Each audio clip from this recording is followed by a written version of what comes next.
Thank you, operator. Good day, everyone, and welcome to Oklo's 2024 third quarter company update and earnings call. Joining us today are Jake DeWitte, Oklo's co-founder and Chief Executive Officer, and Craig Bealmear, Chief Financial Officer. Oklo's Q3 earnings were announced after market close today. You can find the shareholder letter and supplemental slides on the investor relations page of our website. The information discussed during the course of our remarks and the subsequent Q&A session includes forward-looking statements, which reflect our current views of existing trends and are not subject to a variety of risks, assumptions, estimates, uncertainties, and other factors that could cause actual results to differ materially from such statements. You are urged to carefully read the forward-looking statements language in our shareholder letter and supplemental slides. You can find a discussion of our risk factors, which could potentially contribute to such differences, in our most recent filings with the SEC. Oklo assumes no obligation to update these statements, whether as a result of new information, future events, or otherwise, except as required by law. I'll now turn the time over to Jake DeWitte, Oklo's co-founder and Chief Executive Officer. Jake. Thanks, Sam, and thank you all for joining us today. We're excited to share our quarterly update and provide some insights into the progress Oklo has made over the last quarter.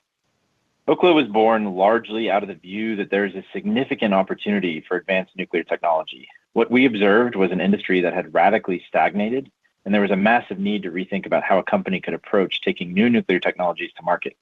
Oklo has started to take advantage of this opportunity and deliver our mission to provide clean, reliable, and affordable energy on a global scale. Jumping up to the next slide on slide 4, the last quarter has seen big tech make substantial and comprehensive commitments to nuclear as their technology of choice to reliably and affordably power their AI ambitions. The deals with existing nuclear facilities between Amazon and Talen and Microsoft and Constellation demonstrate the desire to have access to reliable power. These deals have played an important role in establishing a price for baseload, low-carbon electricity, with some expected to be at or above $100 per megawatt hour, which supports our discussions with our current and future customers. The small reactor deals announced by Google and Kairos and Amazon and X-Energy also demonstrate that big tech is willing to take long-term bets on new nuclear technologies to power their future operations. Oklo signed a similar strategic partnership agreement with Equinix earlier this year for 500 megawatts of power. Equinix also made a $25 million prepayment to the company for power.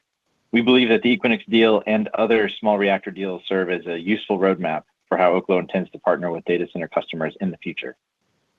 Going to slide 5. Oklo is differentiated from many of its conventional and advanced nuclear competitors because our business model is to build, own, and operate our powerhouses and provide customers with what they want: reliable, low-carbon electrons. This graphic from the Department of Energy's Advanced Nuclear Liftoff Report demonstrates the challenges of bringing large nuclear projects to market.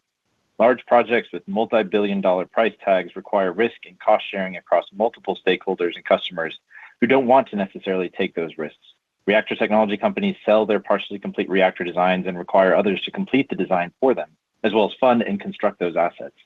Oklo's technology is small and scalable, allowing us to build, own, and operate the plants in a sequenced manner that is expected to reduce risk to all stakeholders. This value proposition resonates strongly with current and prospective customers.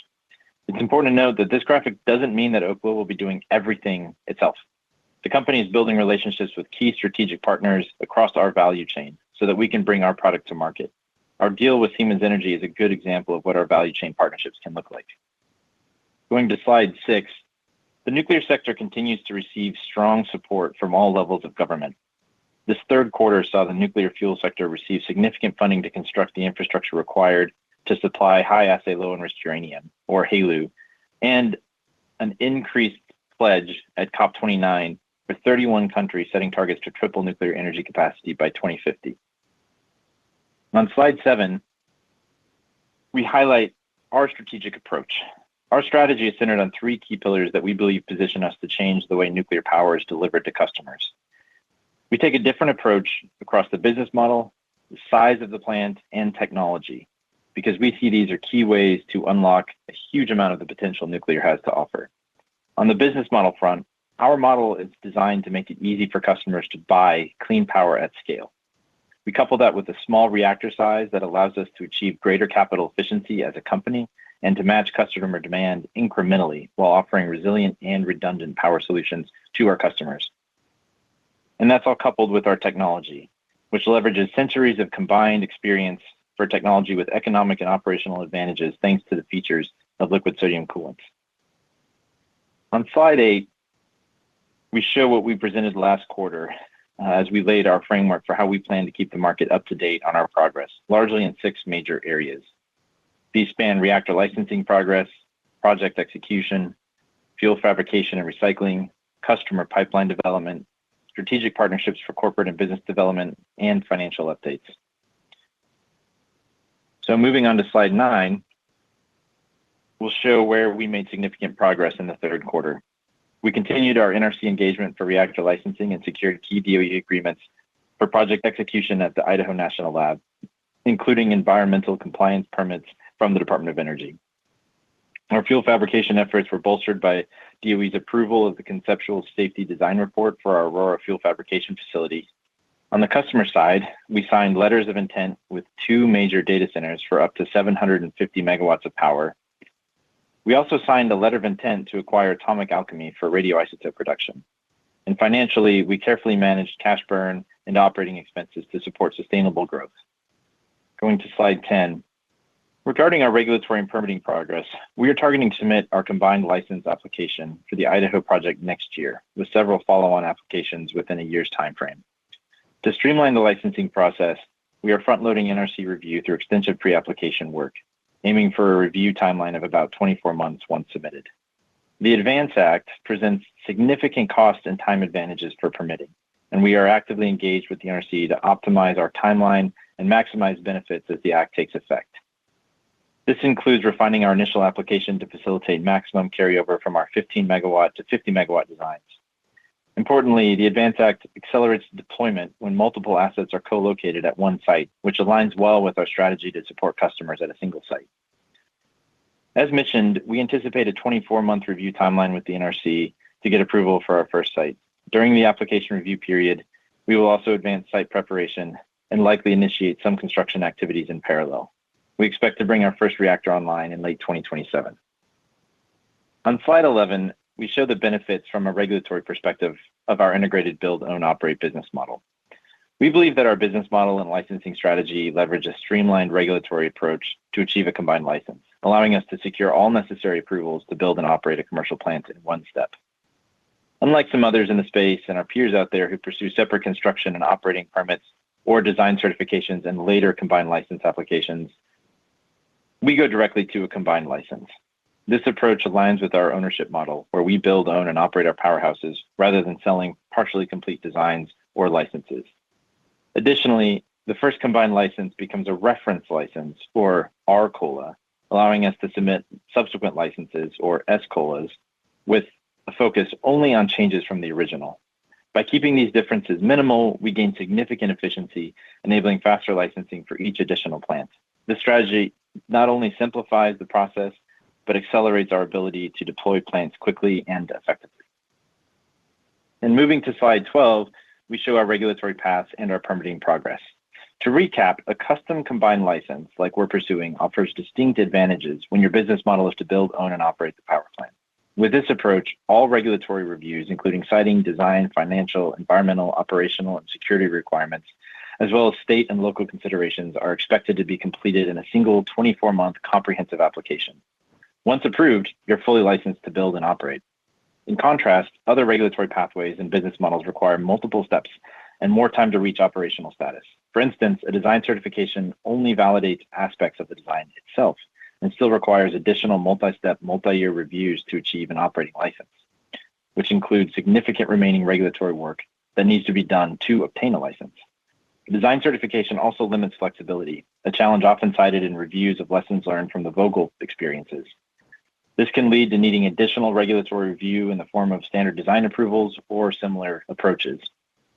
While a design certification can be useful if customers are willing to take that back-end risk, it is entirely optional and serves primarily as a risk management step. It's important to emphasize that there is a significant difference then between obtaining a design certification and securing an operating license. We continue to make significant progress towards receiving a combined license, and the advantage of this approach are increasingly being demonstrated by our customer pipeline development.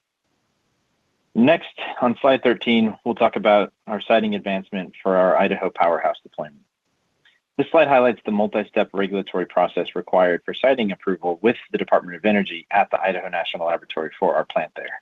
As you can see, DOE permitting involves several distinct stages, including environmental analysis, site preparation, and various agreements for access and services. I'm pleased to report that we made substantial progress this quarter with two key milestones. First, we finalized a memorandum of agreement with the Department of Energy, which grants us access to conduct site investigations. This is essential for carrying out assessments, environmental surveys, and geotechnical studies, paving the way for smooth site preparation. Second, we secured an environmental compliance permit, confirming that there are no significant environmental impacts, allowing us to move forward with the characterization phase. These achievements mark critical steps in our journey toward full siting approval and bring us closer to construction readiness for Oklo's first powerhouse at INL. And moving to slide 14, I'm also excited to share that the Department of Energy has approved Oklo's conceptual safety design report for the Aurora fuel fabrication facility. This approval is a key regulatory step in deploying our fuel fabrication facility and advancing our goal to use recovered nuclear material to fuel the first commercial Aurora powerhouse. With this milestone, we're one step closer to realizing our fuel fabrication capabilities. With that, I will pass it to Craig to share customer development updates. Thank you, Jake. Moving on to slide 15. Similar to statements we made last quarter, we have seen a sizable increase in customer interest since the consummation of the business combination in May of this year with AltC, all of which is leading to an increasing customer pipeline. Oklo has continued to move forward with additional letters of intent with customers, including new non-binding letters of intent with two major data center providers for up to 750 megawatts of power. Due to commercial reasons in this instance, both counterparties consider our stage of activity to be commercially sensitive, and hence have requested we withhold their names until a future point in time. Moving on to slide 16. As a reminder, at the time of the announcement of our merger with AltC, we noted that we had over 700 megawatts of business that had been signed to a combination of memorandum of understanding and letters of intent. Since that time, we've made new announcements in the data center market sector with Equinix and Prometheus Hyperscale, as well as an announcement with Diamondback Energy in the oil and gas sector. With the two LOIs I mentioned earlier, this takes our total level of signed agreements to 2.1 gigawatts. We are already working towards putting in place our first set of power purchase agreements. While we are actively trading term sheets and PPAs, it is important to note that we are focused on commercial term quality over speed, such that we have optimized pricing, potentially linked to fuel price, confirmed location, given the impact on cost, partnered with the right customer as we deliver first-of-a-kind projects, assess the opportunity for investments in Oklo, either at the asset or corporate level, ensured access to other intangibles, such as access to their supply chains to support asset deployment. Thank you for that, Craig. Moving to slide 17, we are very excited to announce that with the support of our board of directors, we have decided to fully incorporate Atomic Alchemy into Oklo via an acquisition. The two companies have a long history together. Back in 2018, when Atomic Alchemy was founded, I provided due diligence support to venture capitalists to help them understand the potential for radioisotopes. We stayed in close touch with Atomic Alchemy over the years and formed a strategic partnership that we announced earlier this year focused on supporting technology and market sector advancements. Through our work, we have realized that there are massive synergies between our technologies and overall business approach, and believe we can achieve more traction on market and technical advancements if Atomic Alchemy were part of Oklo. Before getting into the elements of the deal, let me walk through some of the basics of what radioisotopes are. So radioisotopes are radioactive elements. They are vital materials with growing applications in cancer treatment, diagnostic imaging, space exploration, industrial processes, and even advanced semiconductor manufacturing and fabrication. However, the U.S. lacks a robust supply chain to support these critical resources. Atomic Alchemy has developed proprietary reactor technologies and isotope production technologies to produce radioisotopes that can utilize unique nuclides sourced from nuclear fuel recycling processes for fast reactors and existing used nuclear materials. Oklo's fast fission technology can generate electricity using recycled fuel, which can also produce valuable co-products such as radioisotopes.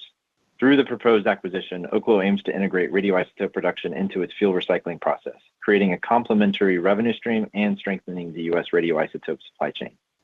The technology opportunity here has been validated through our work completed under the previously announced MOU between Oklo and Atomic Alchemy. Moving to slide 18, Atomic Alchemy is an innovative leader in radioisotopes. Founded in 2018 and initially funded through Y Combinator, Atomic Alchemy launched an innovative approach to radioisotope production to address global shortages and establish a reliable domestic supply chain for radioisotopes crucial to life-saving treatments, advanced industrial applications, and national security. Atomic Alchemy has developed its proprietary Viper reactor technology, which aims to set new standards in efficiency, scalability, economics, and operational simplicity for radioisotope production. Atomic Alchemy has achieved significant design, engineering, licensing, and permitting milestones towards the initial deployment of its Viper reactor facility. Atomic Alchemy has also built an attractive supplier and customer pipeline to support commercialization of its operations and its products. And led by a high-quality engineering team based in Idaho Falls, the team is working in close collaboration with the Idaho National Laboratory and the Department of Energy. On slide 19, we see that radioisotopes are becoming a national strategic priority for many nations. Many countries are recognizing radioisotopes are a national strategic priority given their importance to medical, defense, aerospace, and semiconductor sectors. China is targeting economic output from radioisotopes at $55.7 billion by 2026 and is making strategic investments in the same way that they did with renewable energy technologies and rare earth elements. Additionally, the United Kingdom is also taking measures to ensure their domestic supply of radioisotopes keep up with demand. With that, I'll go ahead and hand it off to Craig to talk more about the specific transaction. Thank you, Jake. Moving on to slide 20. There have been several multi-billion-dollar transactions in the biotech sector related to radiopharmaceuticals, demonstrating market demand for radioisotopes, which is the primary input to radiopharmaceuticals. Atomic Alchemy and Oklo intend to become a premier supplier to this sector as other radioisotope production facilities reach the end of their useful life, resulting in reduced supply. Moving on to slide 21 to provide some acquisition highlights. Atomic Alchemy will create significant value for Oklo shareholders by enhancing the value of our technologies and serving as an attractive standalone radioisotope business. We view this as an extremely attractive bolt-on acquisition at the right valuation, which will provide a unique enabler and springboard to enter the radioisotope business, which will be a co-product of our fuel recycling process. Acquisition highlights include the following. Complementary technology. Radioisotope technologies can significantly enhance the economics of nuclear fuel fabrication and recycling through co-product sales of high-margin radioisotopes.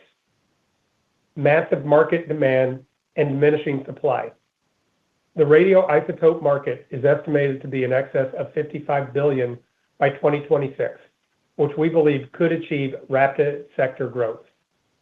In addition, aging radioisotope facilities are causing acute shortages in supply for critical applications across many sectors. Third, we see a diverse revenue opportunity. Oklo's reactors will generate radioisotopes as a valuable co-product of its fuel recycling process, allowing revenue from both these co-products and existing used fuel. Fourth, growth opportunities.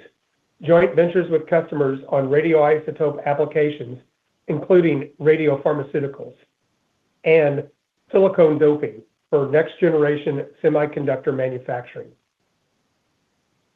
Finally, we believe this provides an attractive transaction structure. $25 million acquisition will be funded with stock, priced based on Oklo's most recent 20-day average closing price.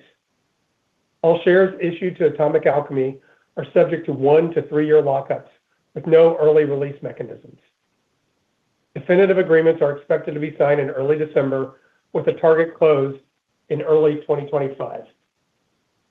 No material near-term operating cost increase is expected for Oklo as a result of the acquisition. We are extremely excited about what Oklo and Atomic Alchemy can achieve together by pushing innovation on numerous fronts in what we see as a very synergistic transaction. Hopefully, it's clear that this acquisition will create significant value for Oklo's shareholders. Moving now to slide 22, I would like to talk about lockup and earnout triggers.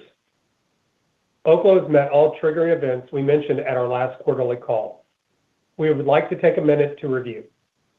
The first material event is that the 180-day lockup restriction for some of our investors was released on November 5th of 2024, providing them the opportunity to sell their shares in the open market. These investors were two early-stage venture capital investors who previously sat on our board. Their holdings totaled approximately 13.5 million shares. The second material event is that the time and price-based lockup restrictions, which applied to the AltC sponsor and the Oklo insiders, have all expired as of November 13th, 2024. Approximately 41.3 million shares were subject to the time and price-based lockup restrictions. As we can see in the table, 40% of the shares were unlocked when Oklo's share price closed at $12 for 20 days out of 60 trading days. 30% of the shares were unlocked when the share price closed above $14 for 20 out of 60 days, and 30% unlocked at the $16 trigger for 20 out of 60 days. Lastly, as part of the business combination, existing Oklo investors and employees at the time of close with shares and vested stock options were offered approximately 15 million in earnout shares. These earnouts were also subject to price triggers. As we can see in the table, 50% of the shares were triggered when the Oklo share price closed above $12 for 20 out of 60 trading days. Roughly 33% of the shares were triggered when the share price closed above $14 for 20 out of 60 days, and roughly 17% triggered at the $16 trigger price for 20 out of 60 days. Our two co-founders have elected to forfeit 300,000 of their earnout shares, which may be issued as an equivalent number of restricted stock units to certain employees pursuant to our 2024 equity incentive plan. Moving to the table at the right, we can see the changes to our overall capitalization. We ended the second quarter with approximately 67.2 million shares in our tradable float. The release of the 180-day lockup restrictions added 13.5 million shares to the tradable float on November 5th, 2024. Unlocked sponsor and Oklo insider shares added 41.3 million shares to the tradable float. Earnout shares added 14.7 million shares to the tradable float. Lockup expirations and earnout shares bring Oklo's tradable float and total capitalization to a little under 137 million shares. Moving on to slide 23 to provide a financial executive summary. Year-to-date, Oklo's cash used in operations sits at $24.9 million, made up of a net loss of $63.4 million, partially offset by $38.5 million in non-cash impacts. Year-to-date operating loss of $37.4 million included a one-time fair market value adjustment of $7.8 million related to earnout shares payable to Oklo staff who held vested options at the end of deal closure. At the end of third quarter, cash and marketable securities were $288.5 million, primarily driven by the $276 million in proceeds net of fees received at deal closure. Our full year 2024 operating loss is still expected to be in line with our prior guidance of $40 to $50 million that was noted in our Super 8-K filing.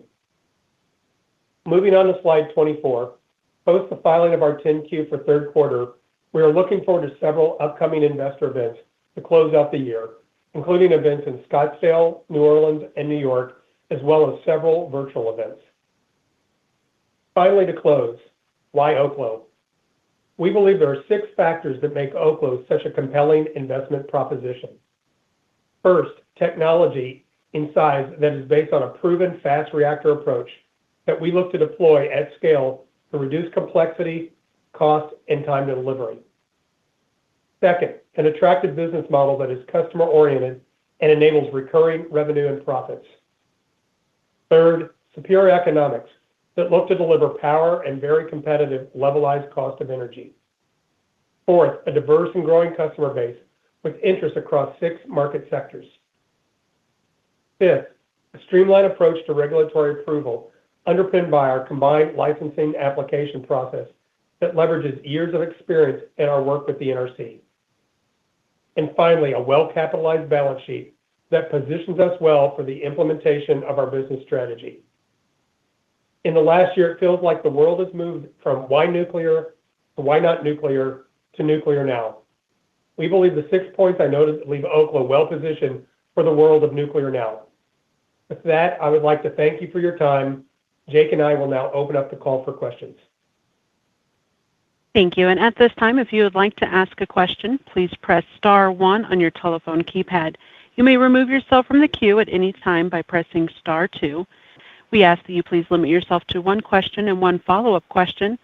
And once again, that is star 1 to ask a question. We'll take our first question from Ryan Pfingst with B. Riley. Please go ahead. Hey guys, thanks for taking my questions. I guess for my first one, have the announcements from the tech giants recently led to an increased customer interest in Oklo? And, is it maybe accelerating certain customer discussions? And, when might we see the first contract conversion from an LOI to PPA? So a couple in there, but appreciate it. Yeah, thank you. It's a great question. This is Jake, by the way. I think it has accelerated. I think we've seen a steady pace of acceleration, steady rate of acceleration, really for some time. We kind of set the market here with the announcement, or, with the partnership we have with Equinix for 500 megawatts that included their $25 million prepayment back in the spring. And we've seen just progression continue. And with the announcements from, the Microsoft Constellation deal now, then the Google and Kairos deal, the AWS X-Energy deal, there's just this pace of increase that's happening and a rate of increase there. And I think what is changing the tone towards those is getting more and more towards, recognizing that power is one of the biggest bottlenecks on data center deployment, and some of the things nuclear, especially what we're offering in terms of the business model and our sizing and our siting flexibility accordingly, opens up significant capabilities and flexibility for data center development as they think about what their scale and their plans for scale are. I think additionally, when we look at one of the indicators for what's expected here, there's a lot of eye-popping numbers about power demand, but we're seeing it supported by, what the semiconductor producers are making as kind of maybe a leading indicator, right? They see this enough to invest and produce and to support kind of where these power scales up are moving to. And so it's a pretty exciting it's just an insanely exciting time, to be really frank. I don't think there's really been a dynamic like this in the world of electric, power generation since the advent of electricity. So we see that definitely occurring. That said, everything as a result of that creates a lot of valuable dynamics to build long-lasting strategic partnerships between us and our customers, and we're seeing that growing and evolving. And as a result of that, our acceleration to sign PPAs, it's not as relevant to do that in terms of a pace to do so, like rushing to do so, as it is to build the right partnerships and the right frameworks for those folks and find the right ones to move forward with. Not to mention that, as this is going, I think we're getting more clarity on what the actual market pricing is for nuclear power. Clear signals, as Craig was talking about in the presentation, is, for $100 or more megawatt hour, we expect that to, continue and sustain itself going forward. So, for us, we are intentionally making sure we build the best partnerships we can with the best partners to drive that forward, rather than rushing right into PPAs, just given all the other dynamics in terms of deployment, as well as developing those partnerships for, more potential value add to the whole business as we can. So I don't know, Craig, if you want to add anything, given some of the dynamics around that, but that's kind of how we see some of those dynamics evolving. No, Jake, I think you nailed it. And the one thing I'll just add is, like we announced yesterday, we announced those agreements, those partnership agreements. People want to move quickly, and there's a lot of exciting things happening. So I think one of the things we really see is good validation of kind of our differentiated approaches, or with our business model, kind of our time to market advantages. All of those things are lining up to support some of those activities to be more constructive to near term power deployment, which is also, a pretty exciting thing to see coming together. Jake, maybe one thing I will, it's great to have the data center customers in our order book, but it's also, we're so glad that we've got diversity in our order book across a number of other market sectors as well. Got to appreciate that, guys. And then just for my second one, could you give your high-level thoughts on how the changing political landscape might affect nuclear and Oklo's opportunities specifically? Like the broad, just nuclear competitive landscape?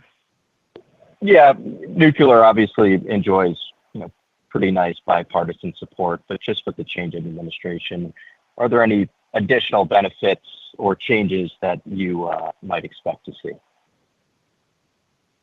Yeah, I think we see. I think it's been pretty clear the support has been bipartisan, like you said, between, whether it was going to be a Trump administration or Harris administration and, a Democrat or Republican Congress. And I think what we've seen is levels of support on the nuclear side continue to ramp up across the board from, frankly, one administration to the next. I think we see a lot of focus on continued roles of regulatory modernization going forward, which I think will be, particularly enabling for more and faster new nuclear. I also think you're going to see some, evolution. Obviously, it depends on a number of factors, but of the different support mechanisms on hand.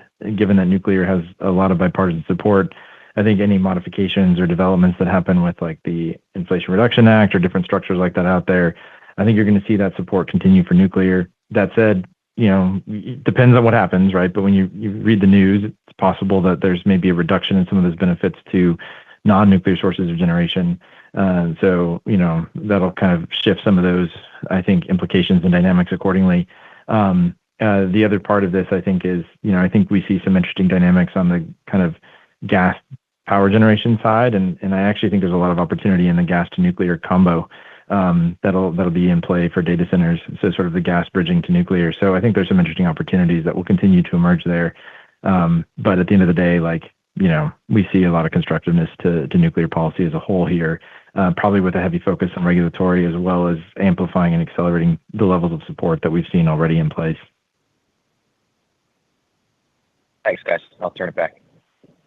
Thank you. And we'll next take our next question from Vikram Bagri with Citi. Please go ahead. Hi, good afternoon, team. Thanks for the thorough review of developments of the company. I have two questions, one on Atomic and one on Oklo. Can you talk about the response from hyperscalers regarding the size of reactors, and your plans to increase the size to 100 megawatts and higher? Where are we in that process? And do you see an opportunity to expand the pipeline meaningfully once you have more details and a design ready for a larger reactor? Yeah, I think just on the size part, I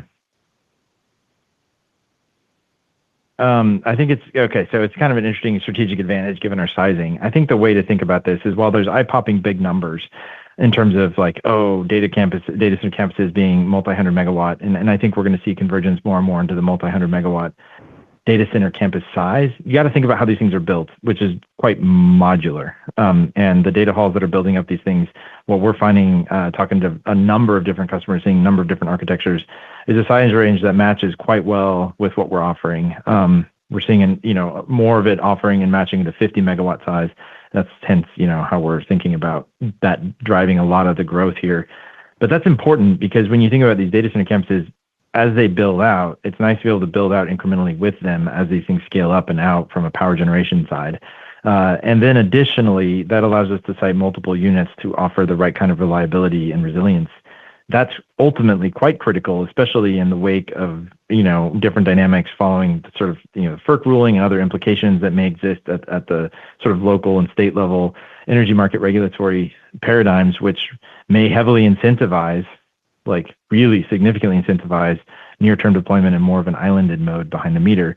Obviously, a lot of that's evolving still, but that said, having multiple reactors reduces single shaft risk. And our deployment strategy allows us to build up in parallel without having to overhang all that, a bunch of fixed capital to accommodate that growing into it. So our sizing is actually quite well suited for that. And if you look at the announcements that have been in the space, they've been largely constructive for new builds of plants in this kind of size range. The nice thing then is, of course, our business model differentiation, which is super important, making it easier for folks to buy what we're offering. That said, we also see, to your point, there are some opportunities for getting bigger, and that's always been part of our roadmap. Counterintuitively, we don't see that there are the same economy of scale drivers that you see in light water reactor pressurized system technologies. So there are some, cost optima at certain size. I shouldn't say cost optima. There are some cost thresholds above which you transition into becoming marginally more expensive due to the bespoke and non-recurring engineering costs of larger and larger plants, the same things that plague large-scale mega projects. So, we see a sweet spot there that's going to be north of 100 megawatts probably. So that will kind of follow. But we see a lot of traction, hence what we've talked about and announced is heavily focused on the 50 and support for the 15 as well with respect to the sizing. So we see quite a bit of, I think, constructiveness on that size and the full-in power solution we're offering. Because you got to think about the full power solution, not just the per reactor power basis. And that's what we see on the plant level being quite constructive. Thank you. Very helpful. And then moving on to Atomic, I was wondering how big this business could be. And I realize I'm jumping the gun here, but is there a per reactor formula linked to fuel recycling that we should think about longer term based on how Atomic grows with number of installations you have? And then in the near term, is there an independent revenue stream that Atomic could participate in before the complementary fuel recycling growth with Oklo that you highlighted? And then on the same topic, if there is, when do you think we'll see some partnerships or pipeline of orders being built on Atomic side? Thank you. Yeah, no, thank you for asking those, Vic, and digging into that. I think this is an exciting one, that kind of is a little bit born out of the long-term familiarity we've had with the business and honestly supporting a lot of venture capital investors looking at the business and wanting to talk to me about it and having done similar support for a number of medical and radioisotope companies, just kind of at the different levels of, maturity and development. It's a space I've long been excited and interested in. Obviously, we're super pumped about kind of the core vision of Oklo. It's hard not to get motivated by a technology that can truly be a terminal energy and climate solution set. But we saw a lot of constructiveness the more time we spent with, a lot of complementariness the more time we spent with Atomic Alchemy to some of the things we're doing with respect to expanding our fuel supply chains. The ability to monetize the co-products from recycling and not have to develop those sales channels and leverage some of their technologies to actually separate those into sellable products is great. We don't have to do that then. So there's a natural harmony there that then just is what sort of, in many ways, set the hook here to be pretty intrigued. But what we see as additional opportunities is because of what's happening broadly in the radioisotope space. I think the recent announcements that we highlighted from just in the last week or two about China and making this a geopolitical priority and basically projecting a $55+ billion impact in 2026 to their economy for this gives you a sense that there's some massive geopolitical and therefore economic implications of the radioisotope space. And we are woefully underserving this domestically in the U.S. as our reliance has been significantly based on Russia to date. So there's a whole reinvigoration going on here. And you see this manifest, obviously, the radiopharmaceutical side. You have a lot of activity there, including some exciting M&A activity that's happened in the last few years around very promising treatments. Couple that with then also activity we've seen from our peers in the space, whether it be TerraPower or BWXT, seeing these as opportunities to grow into. It's a big market space. Now, for those of you who follow minerals and pricing of commodities, this stuff can be kind of opaque, but it is some of the most fun pricing to look at because you see some of these elements and these isotopes fetch market pricing of, billions of dollars per gram. We obviously don't produce that many grams, not even a gram of some of these things, but it's a clearly high value piece. So it's pretty exciting what that looks like. Now, what's important to also highlight is there are opportunities for sort of, radioisotope production that we saw with Atomic Alchemy. We'll be talking more about, but just a little post closure of the transaction, should that all occur. Some of those pieces though are pretty interesting from I would say opportunities to bring in radioisotope sales before having some, for example, our full scale recycling facilities operating, and even before them having some of their other facilities operating. There are some near term opportunities accordingly that we're pretty eager to be digging into and exploring that are part of what we see as compelling about potential revenue stream acceleration. So that's kind of how we see some of those pieces of that. I don't know, Craig, if you want to add anything, but captures a few of these things. Yeah, Jake, I think the word I would use is standalone. That Atomic Alchemy's got near-term and potentially long-term standalone capabilities to produce isotopes. And the other thing I think quite complementary, it's actually one of the things that got me excited about Oklo when I joined the company a year and a half ago is we've always taken a customer-oriented approach around,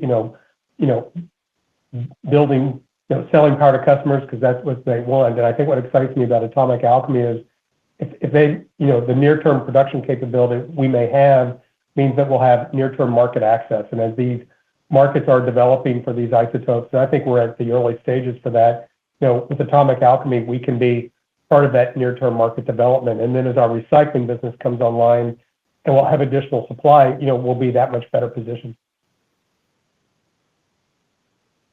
Thank you. Thank you. And we'll take our next question from Jeffrey Campbell with Seaport Research Partners. Please go ahead. Hi, Jake. Very good call. Really enjoying it. I'll ask an AA question as well. I was wondering if Oklo's ability to recycle nuclear waste at pennies on the dollar will provide any margin uplift or advantage for AA in its various radioisotope applications. Yeah, I think I give an answer kind of around some of that, and definitely, Craig, feel free to jump in too. But I mean, I think what we see is, the way that there's some opportunities on how these are complementary aspects of the business is when you think about what recycling is, you have multiple, I'll call it sort of product streams, right? And products include services to some degree here and what I'm going to say. But from the recycling part of the perspective on the business, you have the ability to take in used fuel, and then when you recycle it, you're breaking it into different constituents. Those are largely the fission products, the byproducts of fission themselves, the transuranics mixed up with some uranium. Those are things like americium, neptunium, plutonium, curium, so on and so forth, that are at the bottom of the periodic table and to the right, and then just pure uranium. We see opportunities for sales of all of those products. The transuranic uranium and uranium parts are what we use direct to fuel in our systems. There'll be some unused uranium that could be potentially sold into the market. And then on the fission product side, while a lot of those are frankly a waste stream, there are some high-value radioisotopes in that, and that's what sort of was some of the initial partnership dynamics that formed between us and Atomic Alchemy that ultimately led to this, is how to then pull those, separate them, package them, and put them in the right sales channels. And some of the revenue, some of the like revenue potential for that is quite significant for the recycling facility, as well as then the benefits of actually consolidating the waste and all the things that come from reducing its size and all those other factors that recycling gives you. So that opens up a number of revenue streams, and we see the co-product sales as a pretty significant one because that market's pretty clear, right? Radioisotopes are bought and sold around the market today. So a pretty clear one to be able to take advantage of if we were to otherwise just be throwing this stuff away. So that definitely will contribute and add additional revenue streams. And look, there's, as we get more and more into the recycling story of the business as we grow, what we'll be talking more and more about is all the different revenue knobs that may exist to turn, and sort of what that does will just further help reduce the costs of those facilities, if you will, that are ultimately borne by us on the fuel side. So yeah, there's potential to further reduce costs. So it's kind of my roundabout way of answering somewhat on that. Craig, I don't know if you want to get into anything more on that, or if there's anything you're curious to dig deeper on. Well, the other thing I just like about the recycling business, and it's why we use the word co-product and not byproduct, is it's going to produce things that we're going to be glad to have and monetize, hence a co-product. Whereas like when I was selling asphalt for BP in Europe, that was definitely selling a byproduct. Like, what are we going to do with it? So I think there's huge margin upside as we get, recycling up and running. And I think, now that, once our deal is complete, I think we'll find all sorts of additional synergy points between Oklo and Atomic Alchemy. Okay, great. That was very helpful. Jake, you added excellent color on the COLA license process. To clarify, do you view each subsequent Aurora application taking the same 24 months as the first, or could it be quicker? And if so, how quick? And also, do you think once the first powerhouse is up and approved, that it'll be possible to apply for multiple COLAs simultaneously? Yeah, actually, so to answer your question in reverse order, we could actually have multiple applications in review at the same time. They don't have to wait for the first one. In fact, we anticipate having multiple applications that follow in relatively short order after our first one is in, before that first one is issued. That's a really important strategy that we have to be able to scale up elements, scale up deployment across the business. So in other words, just to summarize that, we don't need the first one to be approved before we submit additional ones.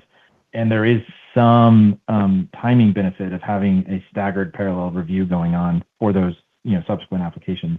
That said, the real benefit, to get to the first part of your question, is on those subsequent applications. This is one of those features that's embedded in the regulations that's really exciting, that was actually kind of envisioned for this model of repeatable deployment that we're just maybe going to be one of the first ones to actually fully take advantage of.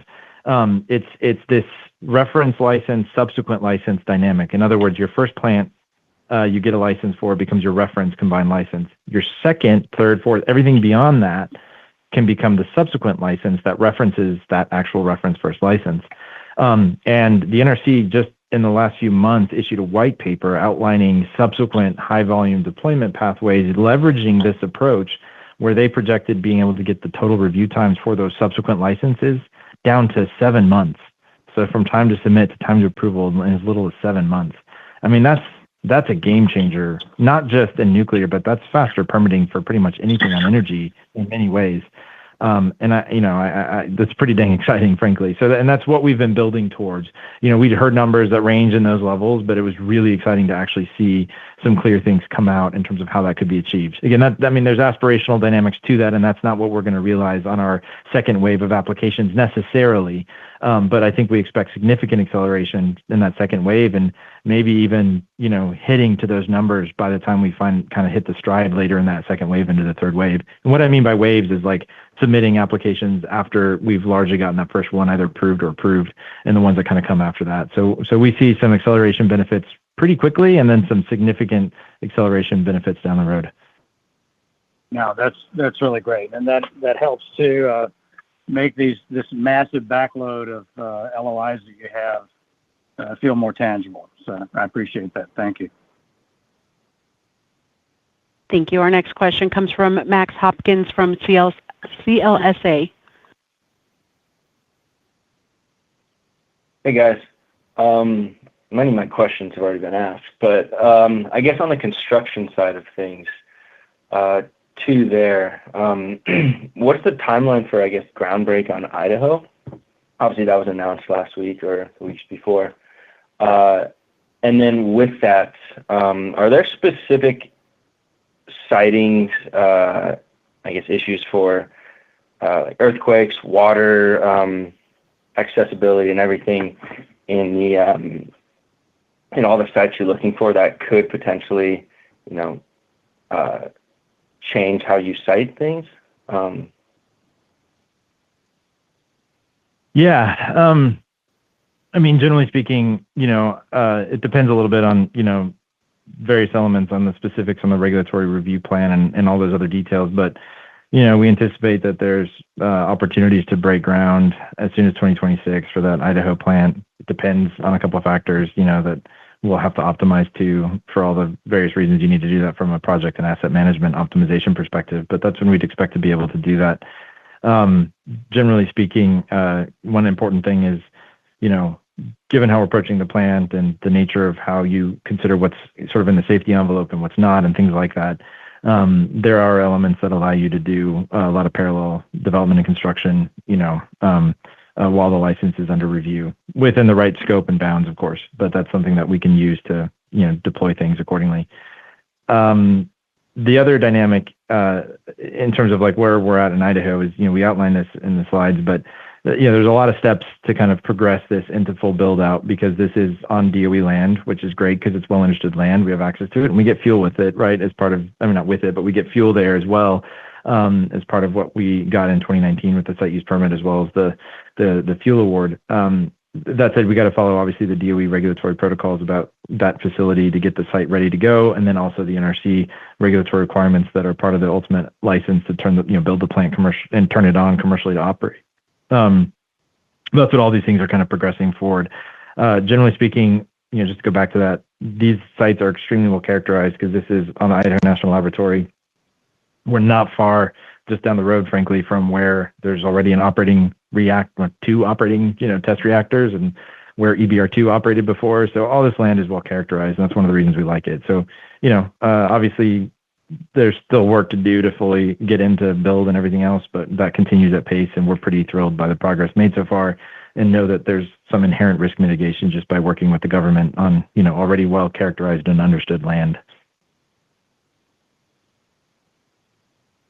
Thank you. And then I guess a follow-up to that, in some sense, is these announcements from competitors. They're kind of thermal neutron versus your guys' fast neutron reactors. Are you guys seeing slower progress, or I guess customer questioning given your guys' fast neutron reactor type and the potential, I guess, for more proliferation from that technology? Is that a concern for clients? And it might be potentially dangerous from that sense. Yeah, it is not. I mean, this is one of the beautiful things about fast neutron technology. Let's just kind of run through kind of a quick history on some of these pieces, right?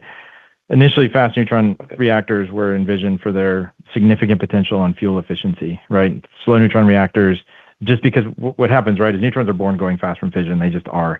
So you slow them down in slow neutron reactors to make them easier to catch, so you need less fuel to run. But you can't get that much energy out of the fuel because the slow neutrons are far easier to intercept by the byproducts of fission itself, like fission product, like these fission products, as well as other materials in the reactor and everything else. They also aren't very good at fissioning very many isotopes, really only a few fissile isotopes. So you get a lot less energy and you're a lot more susceptible to significant challenges on the fuel side in terms of the ability to run for longer and be able to even recycle. You cannot do that in a slow neutron reactor. In a fast reactor, you don't slow those neutrons down. You need more fuel, but you have the benefit now of allowing for much better material selections that are cheaper, that are better, that are just more resilient.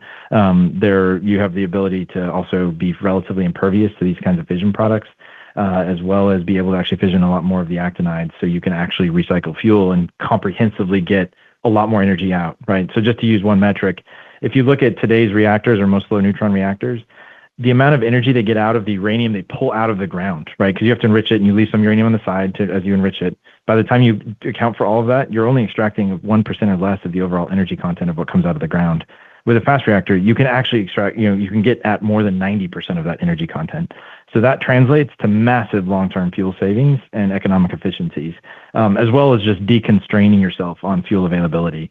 But on the safety side, there's also an important aspect here. Fast neutrons are tightly neutronically coupled systems, and what that translates to are systems that are quite robust and quite stabilizing when you design them in a way that takes advantage of those features. This has been done before, and it's one of the only it's really the only technology that in the U.S. has actually demonstrated these capabilities in a comprehensive, safe manner. From a proliferation perspective, look, no commercial fuel has ever been used, or plant fuel has been, used from a perspective for proliferation.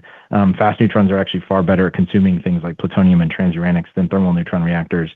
So there's no inherent proliferation sort of challenges unique to fast reactors versus other things. From how I look at it, just from what the physics are, the reality is they're actually quite anti-proliferative, and that's one of the nice things about recycling, as we can do, that you can only do with a fast reactor, which is actually keep all the transuranics, that includes plutonium, mixed up, commingled, and therefore really, really not usable in any direct way, so that then when you can put it in a reactor and just burn it like that without having to go through additional steps to further refine it and purify pure plutonium, which is what you need to do to be able to use any kind of recycling in a thermal reactor. And even then you get limits on what you can do. So that's me rambling for quite a while, but the reality is technologically, it's actually as we see it, a pretty competitive, frankly, just a superior solution in many ways, with a deep history of maturity behind it. And that's why we see the multitude, like we have a versatile customer, diverse customer order book that we've obviously talked about and announced 2,100 megawatts to date. So a lot of exciting things happening there with good validation in that front. But look, there's a lot of different features that different types of the technologies and approaches offer. And we think the market here is massive. So there's probably going to be multiple winners. But the nice thing we have is we have the only technology that's actually, that's a non-light water technology that's demonstrated out some of these characteristics and capabilities. And it's the only technology that's in many ways actually proven out some operational histories that have outperformed light water reactors, operationally speaking, in terms of capacity factor and availability factor. All these other kind of next generation concepts have a lot more work to do to kind of get there. And so we see a lot of value in that piece. Not to mention, we're trying to build this not just for like optimizing where we're at in a couple of years in terms of, build some plants and that's great. Look, this is a technology that's fundamentally been demonstrated and proven on the fast reactor and recycling side that can tap into known harvestable resources of heavy metals on the planet and power the entire planet's energy needs for billions of years. that's going to take a lot of work and a lot of things to actually get there, but we know the physics is on our side. Easy to get excited by that and feel pretty good about that. And that's part of why we like this approach. Awesome. Thank you very much for that detail. Clears a lot of things up, I think, for many of us. So thanks, Jake. Thank you. We'll next go to Greg Shear with Tuohy Brothers. Please go ahead. Good afternoon. Thanks for taking the questions and congratulations on the very positive announcements. My first question, if I understand it correctly, ultimately, looking into the late part of this decade, early 2030s, fuel recycling is going to ultimately need some potentially sizable external capital raise to fund that effort. Do you see the Atomic acquisition commingling helping to increase prospective low-risk project finance for such an undertaking? Yeah, I'll just start with a little bit. Craig, feel free to chime in. So what we see is, recycling is, first of all, we see this as a big catalyst and enabler for growth and for margin enhancement. It's not a thing we have to do to exist. It's just something that, look, if we can reduce our fuel costs by over 90% or so, that's pretty compelling. Not to mention add additional revenue streams and pieces like that. But, as we structured kind of when we, the transaction, the de-SPAC going through with AltC and how we thought about the capital retained from that and everything else, focuses on getting through, our first plant built and beyond, knowing that then the recycling part of the story, we really didn't try to capture either in the valuation part of it or really in the core elements of that, because you're not going to see some of those benefits till a bit later. So we think that has a lot of upside that remains there to be, I'll say, potentially tapped into. And accordingly, as that matures and comes together, there may be opportunities where we go back to market to support what that looks like, but that's going to be largely supported by, the additional growth accordingly that comes from that. And part of why we see there's some synergies with, for example, Atomic Alchemy is helping to prove out and verify some of those radioisotope sales channels accordingly, so that there's some offtake examples that can be used to sort of support the economic case of why we would do that, and then the according value add that we think can be made accordingly. So that's how I think we think about some of those dynamics. I don't know, Craig, if you want to add anything on that front, but that's kind of how I see it. Yeah, I think the only thing I would add is, I look at the recycling business as kind of having three sources of value. One is the value it brings to reduce fuel costs. Two is we may potentially be able to extract rent by storing the spent fuel that needs to be recycling. And last but certainly not least is the co-product production of the isotopes. And I think as we have a better view on what a buildup of that recycling business looks like, following all the work that we're doing with the DOE, I think, it'll be, we've always said that would be a separate fundraising event for the company, but I think we'll have a lot of sources of value to point to that hopefully should give us a lot of optionality around the fundraising, including potentially project financing. Great. And then my second question, it's kind of tight, but a three-parter. So across data centers, oil and gas, industry, military, how do you think about the mix of your first 5 to 10 powerhouses? Do you intentionally want to diversify your mix versus concentrating with any single industry or counterparty that may be paying a higher PPA price point today? And finally, how do you see the mix over the first 5 or 10 deployments roughly in your mind today across the 15 versus 50 megawatt applications? Yeah, I'll start and just say I think the diversification is a valuable thing to have. I think there's 3 macro trends, right, that are catching all this excitement about new nuclear builds, and AI and data centers clearly dominates that. But even before that, there was actually, I think, a couple major macro trends that were kind of carrying the day too. So all these, and they're all constructive to each other and complementary. But broad efforts on energy transition. You see people talk about needing 2 to 3 times more electric power generating capacity just to support electrification as we strive for that across transit and domestic use and all these other things. So that's one big drive, of course.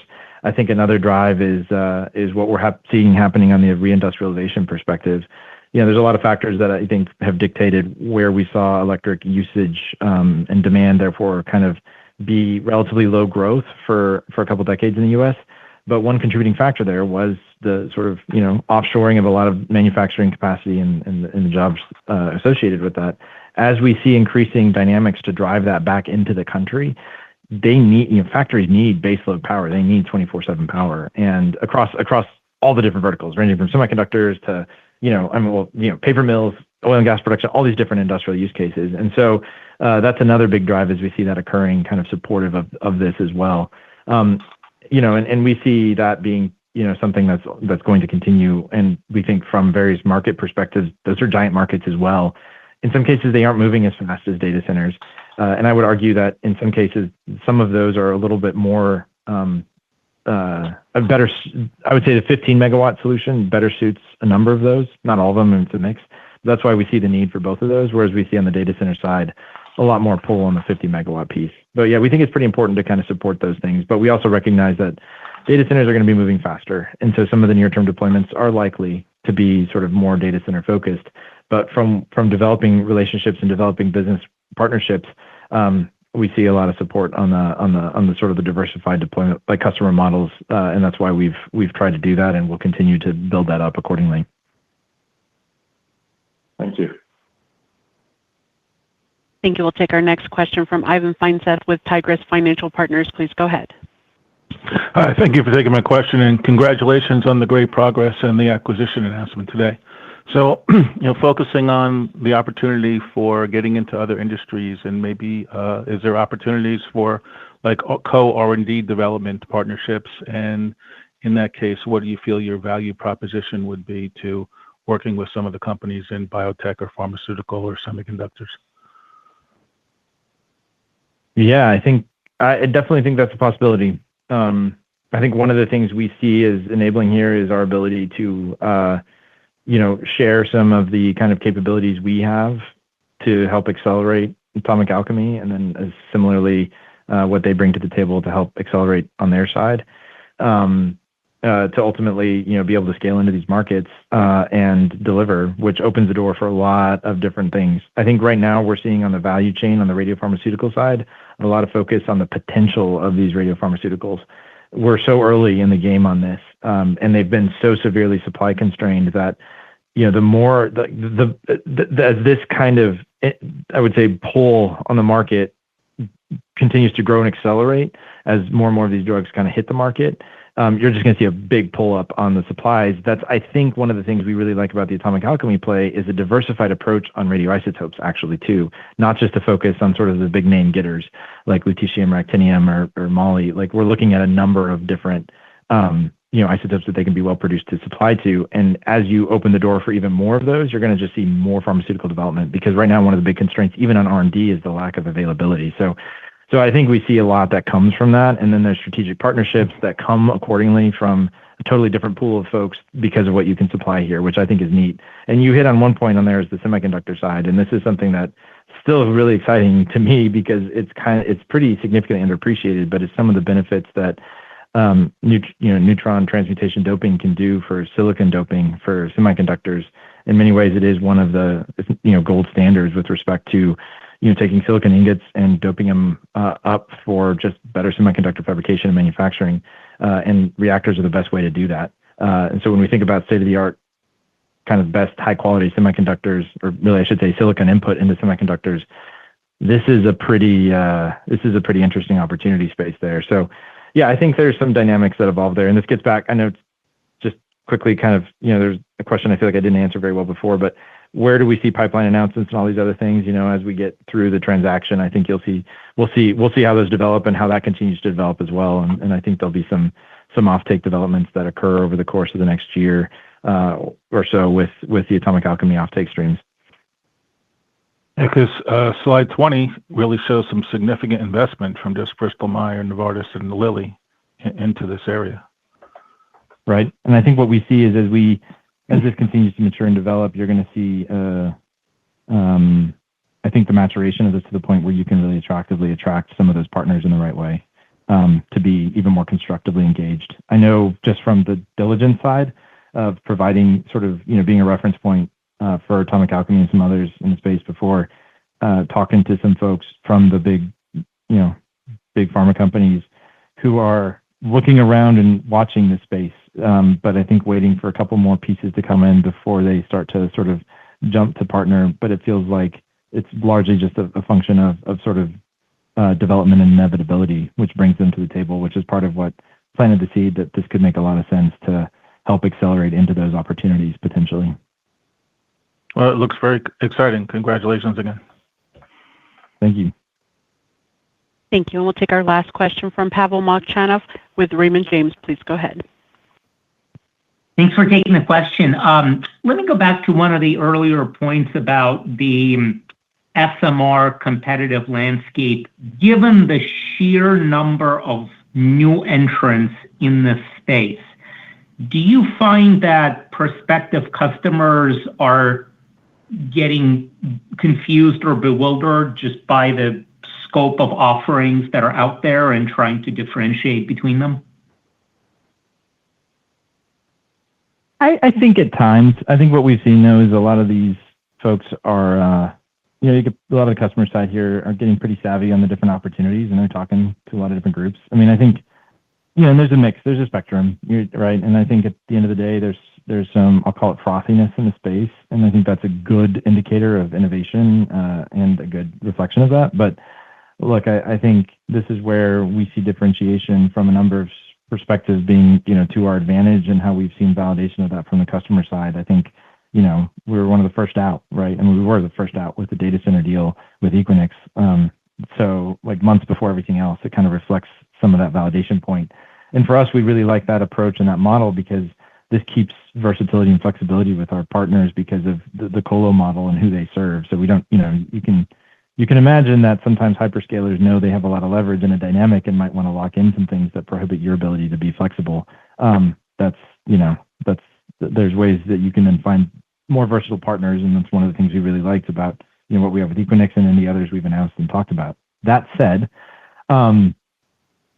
we see I think what we see is some of the signals that we think are pretty powerful that have been purpose built for how we've started the company and grown the company are built around the ability to position ourselves to be one of the early movers and largely make the solution for the potential customers easy. We're not needing to have a bunch of complicated partners and teams and dynamics that our customers have to be involved with and push a lot of the work on them. All these other factors that just make deployment more challenging. Instead, we bring that in-house. We do that in-house. It's more work for us, but it makes it easier for our customers, and that's what I think a business should try to do, is make their products a little easier. As the call ends on Extra, please stand by. Stand by. Stay where you are. It's so hard to buy it. It's hard for them to buy it. It feels like there's a lot of room for just easy disruption there, and it's not easy, but disruption to make that easier, and that's what we focused on. So I think the business model is a key differentiator. Our size and our approach on technology are key differentiators. We don't have long R&D requirements, and we don't have these massive supply chain requirement challenges like nuclear graphite supply chains and some of those pieces. We all share nuclear fuel supply chain challenges, but there's a lot of work obviously that's moving that forward. That said, and we can diversify into recycling because we're a fast reactor, which is awesome. Meaning diversify, fuel sourcing. That said, we also have the progress points to date, right? I mean, we're the first of the non-light water companies to formally engage in the NRC's pre-application processes back in 2016. We've had a lot of regulatory traction there. We're the only company that has a site use permit for a commercial plant at a national lab, and we're the only company that has fuel secured for an advanced reactor as part of that partnership, as part of a partnership with the national lab and the Department of Energy as well. So all those are pretty great positions to have that we've been building for a long time so that we can be well suited to be, take advantage of the opportunity. I can't sit here and say, oh, we knew the timing was all going to line up exactly like this. I wish we could have stuff even sooner than we now, for example. But I think we've long felt that the physics of energy make what's happening in terms of recognition of nuclear and fission inevitable. It just happens to be accelerating at a really good time where we're really well positioned at one of the leaders of the pack with respect to that. So I think those things have been pretty constructive for differentiation for us. That said, I think there's still some confusion at times about licensing and about readiness to market and all these other factors. And the differences between different steps on a on the permitting, process, the permitting journey, I should say, ranging from things like construction permits for test reactors or construction permits for commercial reactors or design certifications or, combined licenses and all of that. So I think there's still some room for obviously continued education across the board, and that's one area where we see that being pretty clear. But that's where our model is very advantageous, is we go straight to the license that actually gets you to commercial operations, and then grow from that and have the repeatability from that accordingly. Appreciate the color on all that. Let me also follow up on the recent politics. Can you just remind, in the economics or the indicative economics of your projects that you spelled out more than a year ago, was there any assumption for either ITC or PTC for nuclear? The models we put out do not include those directly in there. I don't know, Craig, if you want to add any commentary on that, but yeah. Yeah, we've always viewed it as upside. I think we did have some levelized cost of energy metrics in our last 2Q update in our Investor Day presentation. It showed a range of $90 to $40, and the 40 did include the benefit of ITCs, but we've always viewed that as not a requirement to generate an appropriate return. Got it. Thank you very much. Thank you. And now I'd like to turn the call back over to Sam Doane, Oklo's Director of Investor Relations, to present a couple of retail investor questions. Thanks, Marjorie. We've had a number of inbound retail investors questions. I'd like to just ask a couple here. The first one is, when can we expect Oklo to produce a physical plant, and is the timeline solely dependent on legislative changes? Yeah. So no, not dependent on legislative changes.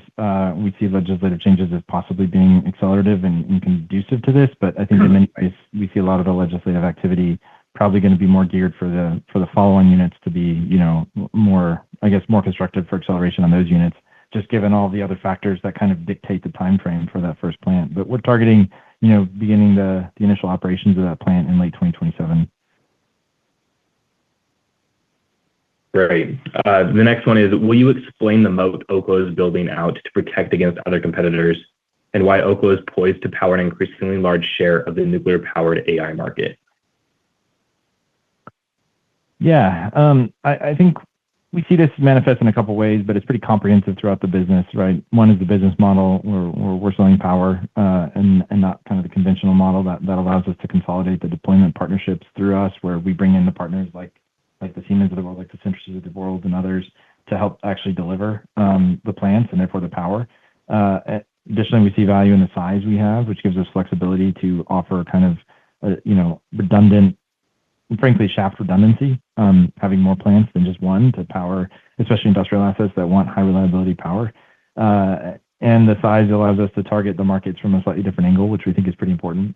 And then from the technology side, it sounds kind of funny, but building off a very mature technology base and optimizing that for operations and deployability, and not necessarily for a lot of fundamental R&D requirements to go forward from that or to deliver that, gives us some advantages on that front, because we design on the technology side accordingly to cost and to supply chain capabilities that exist today that help us negate some of the significant supply chain investment requirements that otherwise exist for some design choices that one could make. So we've tried to avoid those, and accordingly that gives us some supply chain scalability that's faster, frankly, and less volume limited. I think that's a differentiated factor, right? We don't need to build like a factory to build a bunch of reactors to get out. That's, I think, arguably that's constraining, because you need all the capital to put in the factory, and then you're inevitably going to have to retool the factory because it's pretty hard to get it right before you actually start doing it. And you're going to need capital to do that, and you're going to be bandwidth limited, and you're going to need more capital to scale that capacity. Instead, we try to leverage existing supply chains, existing suppliers, and manufacturing capabilities to actually get the supply chains able to, use those supply chains so that we're not as constrained. That means our unit costs are probably going to be a bit higher than they would be if we fully internalized it, but that's okay for now. We can clearly have support to pass those along and be quite competitive. And then in time, if we decide there's things that make sense to internalize for margin control or improvements or whatever, then yeah, we can take those approaches. But we'll be in a different position with cash flows in terms of what that looks like. to finance that kind of growth. So right now, I think we're pretty excited about what those positions look like. But I think another thing is just really our capital efficiency. The numbers we spent this last quarter are quite a bit less than what you often see in the nuclear industry, and that's a reflection of a cost-conscious culture that reflects what I just talked about, a focus on being able to be efficient and getting these things out the door and leveraging what's been done before. And that's very much something that is a manifestation of kind of the culture we've built from the beginning and important for us to kind of continue to maintain as we grow. Obviously, as we grow, we'll spend more money and those things happen as you do that. But starting with that base is a great place to be rather than starting at a really high cash burn position, which is all too often kind of what the incentives are in nuclear to do before you're shipping anything. In fact, way before you're shipping anything. So that gives us some advantages in that sense. So, across a lot of prongs, those things are pretty helpful for us. And then I think the other really major one is the timing advantages that we have, given that we're the only company with the timing and the maturity we have on the site use permit, on the fuel, having fuel secured and awarded to us. All those factors just give us a massive advantage in getting to market in terms of being an early mover, and then having the opportunity to scale and learn across our fleet accordingly on that sense. And with our business model, since we take some of the we take that owner operational risk off the table, you don't have a lot of customers saying, okay, we're interested, but we want to wait and see a couple of years of operation from your first plant. Instead, people are like, okay, well, you're providing the power. Great. We're comfortable to do that. And then we can accelerate the lessons learned accordingly to our fleet as we grow and scale. So it gives us a lot of benefits that way. Thank you. I'd now like to turn the conference back over to Jake for any closing remarks. Awesome. Well, thank you all for joining us today, and appreciate the attention and engagement as always. I think it's a particularly exciting time in nuclear, especially in the last month and a half with all the activity in the space. We see all these announcements that are Everybody being made stand by. Extraordinarily constructive and validating of the opportunity that nuclear is well positioned to meet, which is the opportunity to provide abundant, affordable, reliable, and clean energy. And I think we're pretty excited at Oklo about the position we have in the market to do that. Stand by on validated by extra. our customer partnerships and our general traction to deployment. So look forward to keeping you all updated in the next quarter, and appreciate the time again.